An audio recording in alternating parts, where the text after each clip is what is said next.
Et nous ne pouvions pas commencer réellement ce conseil sans parler de l'Ukraine. Et je suis très heureux et je vous en remercie, Monsieur le Consul, vous qui êtes à nos côtés depuis le début, Monsieur le Consul honoraire d'Ukraine, Étienne Mourmand, d'être avec nous ce soir. Vous êtes, comme je le disais, depuis le début auprès de nous. Le 21 février, Poutine a déclaré indépendant 2 territoires de l'Ukraine et le 24 février a commencé les attaques contre Kharkiv, notamment cette ville qui est quasiment à la frontière, à 40 km de la frontière russe. À vos côtés, 2 familles qui viennent de Kharkiv et qui sont accueillies à Lille aujourd'hui, 2 parmi beaucoup d'autres, mais qui représentent l'ensemble des Ukrainiens, on en parlera tout à l'heure, que nous accueillons à Lille, mais surtout des représentants de notre ville sœur, de notre ville jumelée de Kharkiv, et je les remercie d'être ici. Cette guerre, ce n'est pas une guerre comme les autres. Les guerres sont toujours horribles, terribles, mais celle-ci est particulièrement ignoble parce qu'elle s'affranchit de toutes les règles internationales des conflits. Elle touche des civils, des enfants, des personnes âgées, des familles, et pas seulement des combattants. Chacun a en mémoire les frappes sur les immeubles d'habitation, sur les écoles, dès les premiers jours d'ailleurs à Kharkiv, et dans des villes martyrs comme celle de Mariupol, évidemment. Quand des obus et des bombes tombent sur le théâtre de Mariupol, sur des écoles, sur des hôpitaux, sur des habitations, sur des hypermarchés, ce n'est plus une guerre au sens des règles internationales. Nous sommes là dans des crimes de guerre et je crois qu'aujourd'hui, tout le monde le reconnaît. Nous avons tous vu encore les images de Boutcha ces derniers jours. Je ne parle pas de toutes celles de notre ville sœur de Kharkiv que nous recevons quasiment tous les 2 jours. Images que nous n'avons pas souhaité montrer parce que la ville est quasiment détruite et je crois qu'il faut vraiment le dire. À cette attaque des civils s'ajoute l'encerclement de nombreuses villes qui entraîne même la mort de certains concitoyens privés de tout, d'eau, d'alimentation et dans un froid aujourd'hui qui est tout à fait glacial et sans eau, sans électricité. Et au même moment, les Russes empêchent les couloirs humanitaires à la fois pour permettre à ceux qui veulent fuir ces combats de le faire ou d'apporter des médicaments, de l'alimentation à ceux qui restent. Et ce n'est pas les quelques couloirs qui ont été ouverts ces derniers jours, notamment à partir de Mariupol, qui changent malheureusement fondamentalement la question. Vous savez qu'aujourd'hui, pour survivre, 4 millions d'Ukrainiens ont déjà abandonné leurs maisons, leurs écoles, leurs immeubles, leurs villes, bombardés par les forces russes et se sont retrouvés pour beaucoup en Pologne, mais aussi en Roumanie et puis de plus en plus dans les pays où il y a une forte communauté ukrainienne et pour une partie en France et notamment dans notre ville. C'est pourquoi, avec l'ensemble des élus du conseil municipal, Monsieur le Consul, nous souhaitions rendre hommage à l'Ukraine et tout particulièrement à notre ville sœur, Kharkiv. Partout en Ukraine et dans Kharkiv, les combattants civils comme militaires résistent pour défendre leur liberté et leur pays. Je pense qu'on peut dire que le peuple ukrainien force l'admiration du monde entier aujourd'hui. Ayons ce soir une pensée pour celles et ceux qui se battent héroïquement et qui résistent, pour celles et ceux qui sont terrés de peur dans les caves, dans les métros. Pensons à ceux qui ont perdu la vie dans cette guerre, à ceux qui se battent pour leur liberté. Et si vous le voulez bien, avant d'honorer notre ville, je vous demande que nous observions une minute de silence.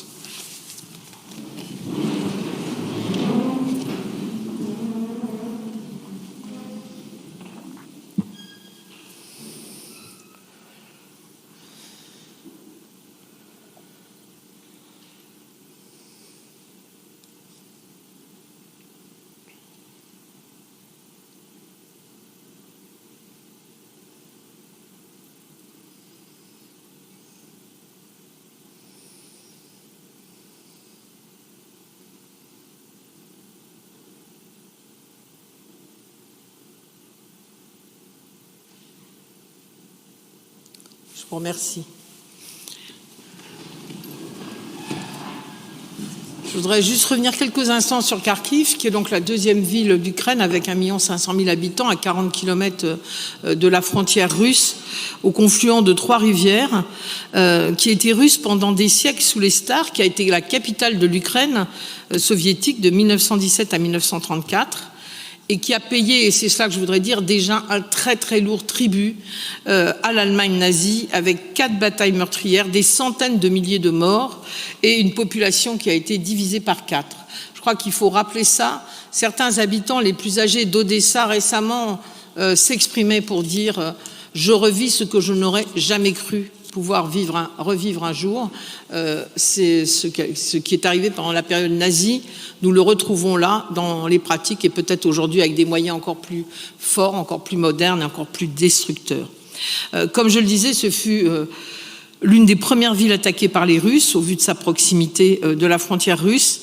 Nous avons comme un contact permanent depuis le premier jour avec le maire de Kharkiv, son collaborateur qui parle français, et nous avons des inquiétudes d'autant plus fortes que devant l'impossibilité pour les Russes de prendre Kiev, on voit bien qu'aujourd'hui les troupes russes se replient vers l'est de Kharkiv à Mariupol, et que l'on voit bien que c'est là que les combats risquent d'être les plus difficiles dans les semaines qui viennent.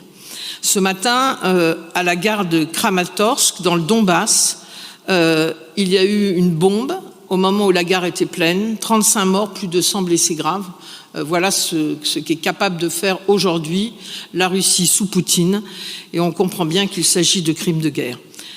La peur est encore plus forte à Kharkiv ces derniers jours. La première vice-ministre ukrainienne, Irina Vereshchuk, a d'ailleurs appelé mercredi la population civile de Kharkiv de quitter la ville tant qu'il était encore temps, sauf à risquer la mort, je la cite. Je ne voudrais pas, moi, vous parler de la situation de Kharkiv. Je vais me permettre de vous lire le dernier courrier que le maire, Igor Terekov, nous a envoyé il y a quelques jours. Chère Madame le maire, chers collègues, au nom du conseil municipal de Kharkiv, de tous les habitants de la ville et en mon nom personnel, je tiens à vous remercier chaleureusement pour votre soutien résolu et concret dont vous faites immuablement preuve au fil des rudes épreuves que toute l'Ukraine et la ville de Kharkiv en particulier sont en train de traverser. Notre ville a été l'une des premières à recevoir un coup dur des agresseurs russes. Depuis le 24 février, Kharkiv, pas un seul jour n'a été épargné, ni des bombardements d'artillerie, ni des attaques par missiles, ni des frappes aériennes. Mais de nombreuses tentatives de prendre la ville d'assaut ou de l'obliger de capituler n'ont eu, ou n'auront jamais aucune chance de réussir grâce au courage des militaires ukrainiens et à la fermeté des Kharkiviens. Plus d'1 mois de destruction, de douleur, de souffrance et de pertes, plus de 1000 bâtiments démolis, y compris immeubles d'habitation, écoles maternelles et primaires, hôpitaux, des endommagements considérables connus par sur d'autres édifices civils et sur l'infrastructure de la ville, dont le fonctionnement assure la vitalité, en effet, de notre ville.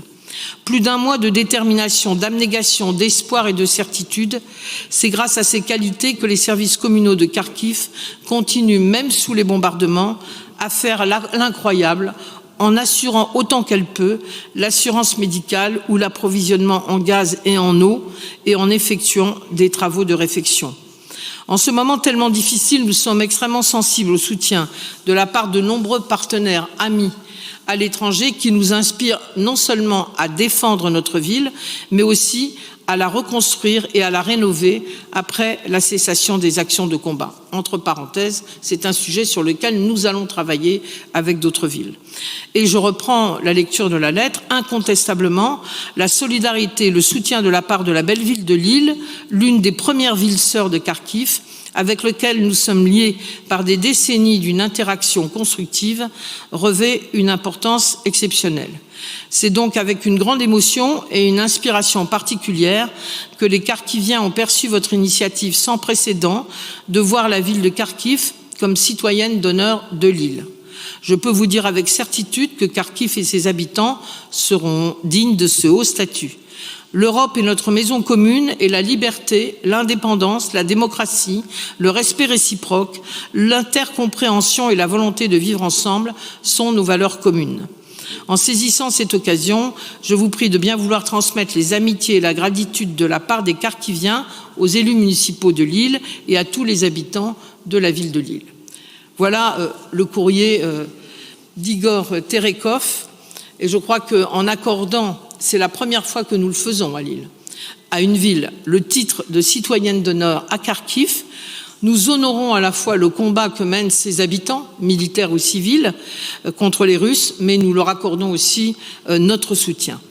Je vous propose, nous ne votons pas sur cela, ça n'est d'ailleurs jamais arrivé, c'est une première, je nous propose simplement d'applaudir les Kharkiviens et les Kharkiviennes. Voilà.